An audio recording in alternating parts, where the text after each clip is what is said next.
अस्सलाम वालेकुम, मैं हूं शहजाद अब्बासी और आप देख रहे हैं मेरा digital channel straight talk with Shahzad. खुशामदीद। अनवाउल्लाह काकड़ काबीना के बहुत से नाम इस वक्त गर्दिश कर रहे हैं आपके इस्लामाबाद में। फैसल वावडा जो हैं उनका नाम गर्दिश कर रहा है। फैसल वावडा इससे पहले बिजनेसमैन थे। जब बिजनेसमैन थे उसके बाद वो काफ़ी मशहूर थे, शोहरत रखते थे अपने मोटरसाइकिल्स की वजह से, और वो चलाते थे मोटर बाइक्स कराची के रोड्स पे। उसके बाद वो PTI में शामिल हुए और अब वो इस्टेब्लिशमेंट के हो चले हैं। मेजर रिटायर्ड खुर्रम हमीद रोकड़ी साहब, वो भी इस्टेब्लिशमेंट के काफ़ी क्लोज नज़र आते हैं। इससे पहले कोई नहीं जानता था उनको, लेकिन वो अचानक से वारिद होते हैं और इमरान खान के ऊपर अटैक करने के हवाले से काफ़ी मशहूर होते हैं और अब वो मीडिया की जीनत बने नज़र आते हैं। अहद चीमा साहब जो हैं वो आशियाना इकबाल हाउसिंग स्कीम के हवाले से, स्कैंडल के हवाले से जेल में रहे और फिर जेल से बाहर आ गए। आप जो है वो शहबाज शरीफ के कैंप के काफ़ी करीब नज़र आते हैं। तीन बड़े सहाफ़ी हामिद मीर साहब, सलीम साफ़ी साहब और अफसार आलम साहब, इनका नाम भी लिया जा रहा है जो कैबिनेट है उसमें। हामिद मीर साहब का जो कैंप है वो आपके सामने है। सलीम साफ़ी साहब को भी जो बहुत से PTI के लोग हैं वो कहते हैं कि ये नून लीग के सहाफ़ी हैं, हालांकि ऐसे है नहीं। अफसार आलम साहब के बारे में भी कहा जाता है कि वो नून लीग के कैंप के काफ़ी करीब हैं। पर ये तीनों जयद बड़े सहाफ़ी हैं, इनका नाम लिया जा रहा है। जलील अब्बास साहब जो हैं इनका नाम लिया जा रहा है। ये यूसुफ रज़ा गिलानी साहब की कज़न हैं, उनके काफ़ी करीब हैं। सीजनल डिप्लोमेट हैं, अमेरिका में हमारे एम्बेसडर रहे हैं और ये काफ़ी शोहरत रखते हैं, काफ़ी नामी सफ़ीर हैं। इसके साथ मोहसिन जुगनू और नजम सेठी साहब, इन दोनों की शोहरत से कौन वाकिफ़ नहीं है। इन दोनों का एक कारनामा, बल्कि इनके जो साहबजादे हैं उनका एक बड़ा बेहतरीन कारनामा हुआ कि उन्होंने एक लड़के से शादी रचा ली है। इनके बेटे अली ने एक लड़के से शादी रचा ली है। मोहसिन जुगनू और नजम सेठी साहब, एक औरत है और एक मर्द है, उनसे अल्लाह ने इनको बेटा दिया था अली। अब मसला ये है कि अली का बेटा कैसे होगा, चूँकि उन्होंने एक लड़के से ही शादी रचा ली है। इसके ऊपर इन दोनों जो वालदेन हैं इन्होंने कोई भी इस तरह की बात नहीं की। शाहजहाँ फरीद साहब जो हैं उनकी शोहरत आपके सामने है। क्रिकेट के जो महाज हैं उसके ऊपर तो वो काफ़ी शोहरत रखते हैं, लेकिन अब इस कैबिनेट में क्या करेंगे अगर वो सिलेक्ट होते हैं तो। कारी सदाकत अली साहब भी काफ़ी नामी कारी हैं और वो टीवी के ऊपर हम उनको बचपन से सुनते आ रहे हैं, उनका नाम भी लिया जा रहा है। मुश्ताक सखेरा IG पंजाब रहे हैं और काफ़ी ज़्यादा कंट्रोवर्शियल भी रहे हैं, बट यह है कि इनका कैंप भी नून लीग के ज़्यादा करीब नज़र आता है।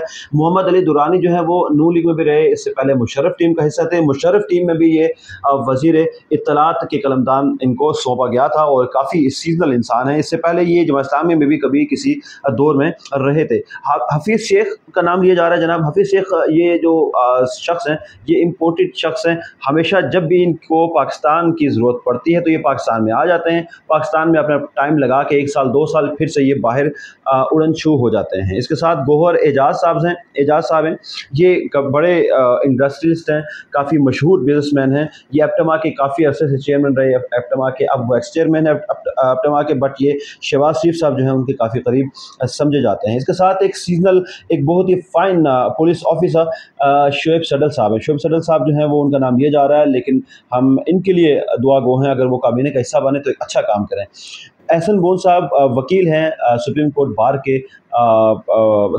सदर रहे हैं, नून लीग के करीब समझे जाते हैं। इसके साथ ही सरफराज भुट्टी साहब हैं। इनके बारे में ये कहा जा सकता है कि कौन सी पार्टी ऐसी नहीं है जो उन्होंने ऐसी कौन सी पार्टी है जो इन्होंने ज्वाइन नहीं की। इसका मतलब हर पार्टी में निकलते हुए एक फ्लाइंग बर्ड है, करते करते अब वो इस्टेब्लिशमेंट को प्यारे हो गए, इसलिए तो उनका नाम सामने आया है। इसके साथ आयशा रज़ा फ़ारूक हैं, मुस्लिम नून की हैं, पार्लियामेंटेरियन हैं। ब्रिगेडियर रिटायर्ड मुजफ्फर राजा साहब हैं, ये भी छोटी कुछ पोस्ट के ऊपर हैं, लेकिन इनका नाम लिया जा रहा है। बट ये वो शख्स हैं कि जिनको एंटी करप्शन में इनको सैक कर दिया गया था। एंटी करप्शन का इनको तजर्बा काफ़ी अच्छा है। सितारा अयाज साहिबा हैं, ये ANP की हैं और पार्लियामेंटेरियन हैं, इनका नाम भी ले लिया गया। अच्छी खातून है, अगर ये हों तो काफ़ी फ़ायदा हो सकता है गवर्नमेंट को। बट ये जितने नाम लिए हैं इनमें अगर आप परसेंटेज देखें तो 70 to 80% वो लोग हैं जो कि वही राजा रियाज साहब की जो कहानी और फिर उसके बाद काकड़ साहब की जो स्टोरी है उसके पीछे बैक एंड पे जो लोग बैठे हुए हैं वो लेके आए हैं इनको।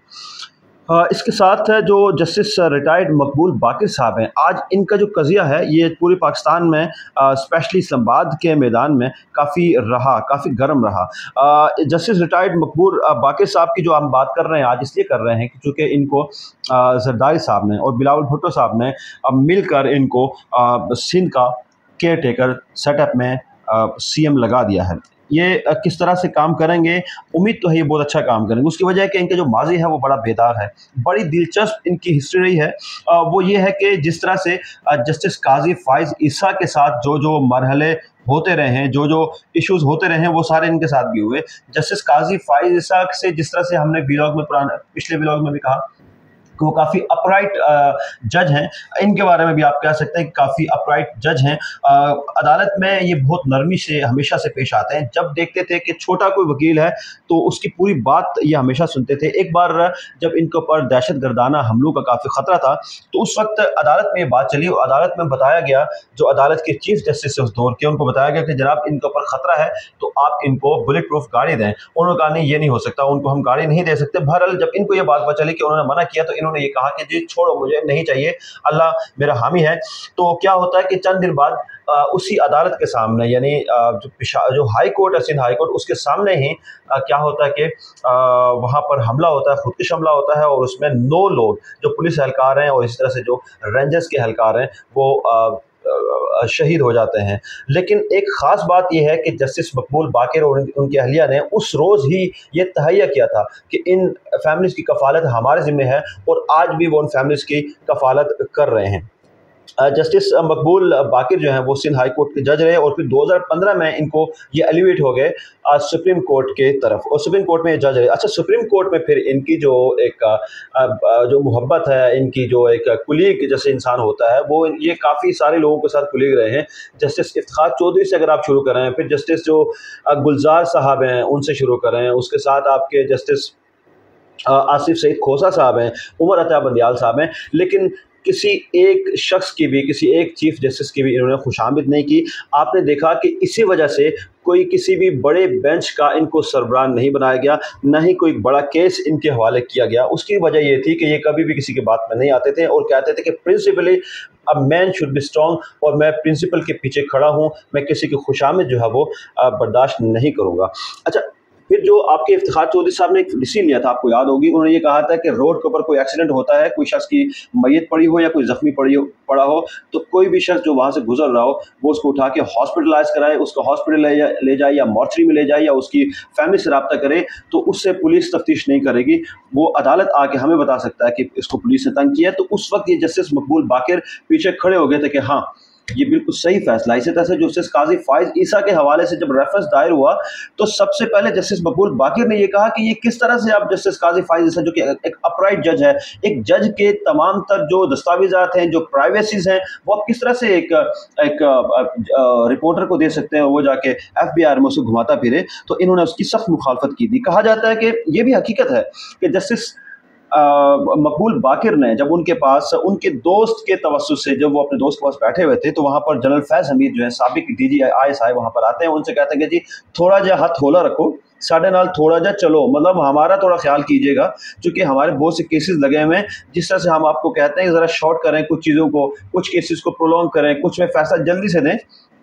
उन्होंने ये कहा कि जनाब मुझे ये चीज़ पसंद नहीं है, आपका जो मर्तबा है वो बहुत ऊंचा है, इस वजह से आप जाइए अपना काम कीजिए, मुझे अपना काम करने दीजिए। उन्होंने उनकी बात नहीं सुनी। खैर उस वक्त काफ़ी डांट भी पिला दी उन्होंने, चूँकि जस्टिस जो है वो कौम का बड़ा होता है और वो बैठा होता है इंसाफ की कुर्सी के ऊपर। उन्होंने उनको डांट दिया। उसके बाद जब वो आगे कोर्ट के पास और जनरल कमर जावेद बाजवा से कहा कि जी अब वो तो लग रहा है कि काफ़ी बड़े लेवल की चीज़ है, आप प्लीज़ ज़रा बात करें। कमर जावेद बाजवा साहब ने भी पैगाम पहुंचाया कि जी मुझसे मुलाकात के लिए आप GSQ आ जाएं, लेकिन उसके बावजूद उन्होंने कहा जी मैं किसी से नहीं मिलना चाहता, प्रिंसिपली मैं किसी भी बात के ऊपर किसी से नहीं मिलना चाहता। उसकी वजह है कि जो मैंने पढ़ा है, जो मैंने लर्न किया है, जो मेरी प्रैक्टिस है, मैं उसके ऊपर खड़ा हूँ और मैं वही फैसले देता रहूँगा। इस्टेब्लिशमेंट ने शहबाज शरीफ साहब को अपनी आंख का तारा बनाकर लाया और बिल्कुल उसी तरह से लग ये रहा है कि जैसे अनवारुल हक काकड़ साहब को अपना राज दुलारा बनाकर लाया है। इससे मुल्क की तकदीर जो है हमारी बदलने वाली नहीं है। मेरिट की जो धज्जियाँ हैं वो बिखेरी जा रही हैं। जिस तरह से हमने पहले जिक्र किया कि एक लाइन में जिन जिन लोगों के बारे में बताया जा रहा है कि आप कैबिनेट तो शॉर्ट रखेंगे, लेकिन कैबिनेट के अंदर उन लोगों को आप रख रहे हैं कि जो लोग जिनका माजी उस तरह से है नहीं, कि जिस तरह से जो माजी है वो जस्टिस मकबूल बाक़िर का हो, ऐसे माजी के लोग आप रख नहीं रहे। तो ऐसे लोगों को लेके आइए उस मुल्क के लिए, जो कि इस मुल्क को आगे ले जा सकें, जो कि इस मुल्क के लिए वाकई मानों में काम कर सकें, जो अपने तवस्सुस से बढ़ के, अपने इस्ताद से बढ़ के इस मुल्क के लिए काम कर सकें। वरना देखिए अयूब खान साहब आए, ज़िया-उल-हक साहब आए, कभी हमने जनरल जो मुशर्रफ साहब हैं उनका माशाअल्लाह देखा, माशाअल्लाह ही था वो। 2 स्टिक्स उनके पास होती थी। फिर जनरल पाशा आए, जनरल बाजवा साहब आए।